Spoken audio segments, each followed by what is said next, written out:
Last year, I married my partner of 4 years. We had two weddings, a traditional one in London and a destination wedding abroad. Now, having one wedding is expensive enough, but having two was a massive financial strain. Still, I told myself this is a once in a lifetime thing, and I wanted my wife to have the wedding she'd always dreamed of. Leading up to the weddings, I started working two jobs. I was practically living at work, doing everything I could to make it happen. My partner also picked up a second job to help fund things. Fast forward to the wedding, everything went beautifully. We had fun, made memories, and everyone showed up. I couldn't have asked for more. But about a month later, things started feeling off. My wife and I were arguing more than usual, and most of those arguments went unresolved. Even though we were fighting, she kept to her routine: work, gym, seeing friends, and whatever time she had left, she would spend with me. We argued often about date nights. I felt like I was going above and beyond to plan things, yet she never seemed to appreciate it. Eventually, I got tired. I felt like I was pouring into her but getting nothing back. The tension started to affect our intimacy, and that's when I really felt something wasn't right. We even signed up for couples therapy, and while we were given tools to try, I couldn't shake the feeling that something deeper was going on. Then one night, while she was asleep, I got this sudden urge to check her phone. Not because I wanted to snoop, but because I genuinely thought maybe she'd been venting to someone about our issues. What I found next? I could have never imagined. There were messages between her and her male best friend from a few months back before our wedding. She was asking him how to message a mutual friend to book a dick appointment.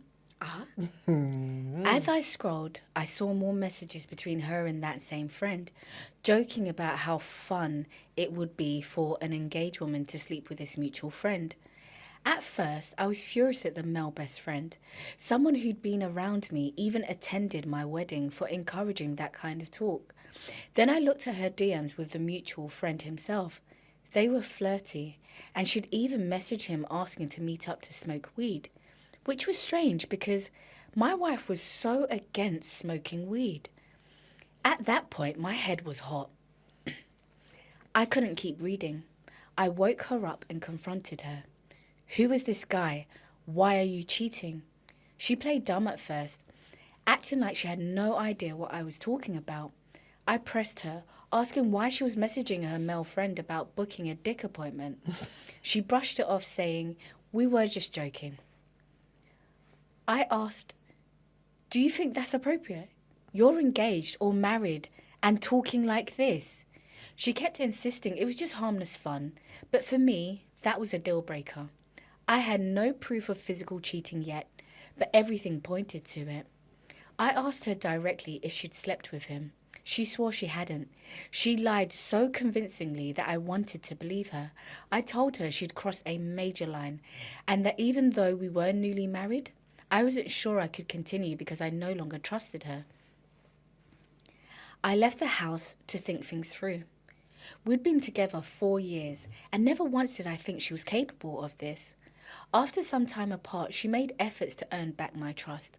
I told her that if we were to move forward, she'll need to cut off her male friend and stop talking to the mutual friend. She agreed. A few weeks later, I decided to just observe. I wasn't pressuring her. I wanted to see her actions. We had a trip to the Philippines coming up.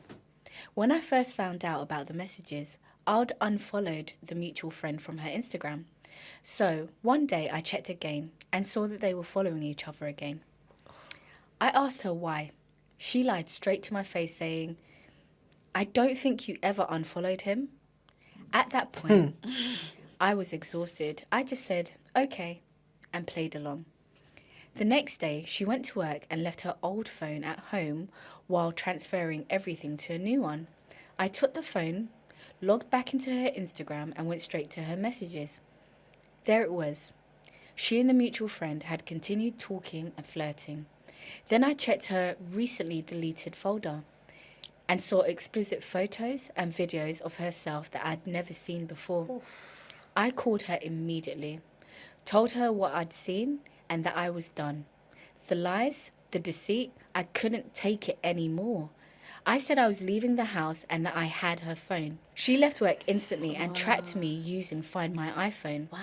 I was sitting in my car going through the messages looking for something, anything, to confirm what I already knew, because I knew she would deny everything without proof.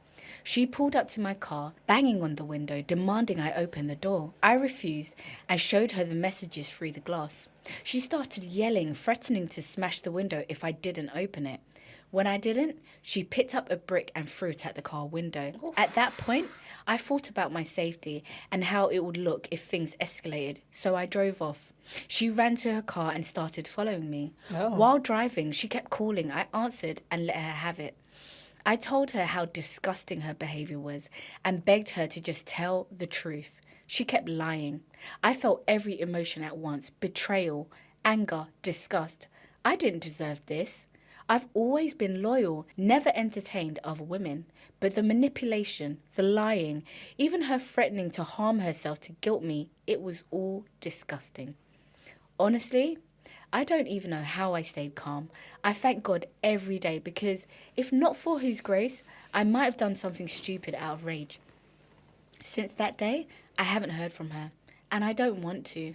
I'm slowly starting to share my story because so many people know I got married, but have no idea what kind of demon I was married to. There's a lot more to the story, but that's the best condensed version. Poor guy. I know. It sounds like he doesn't even know who he married.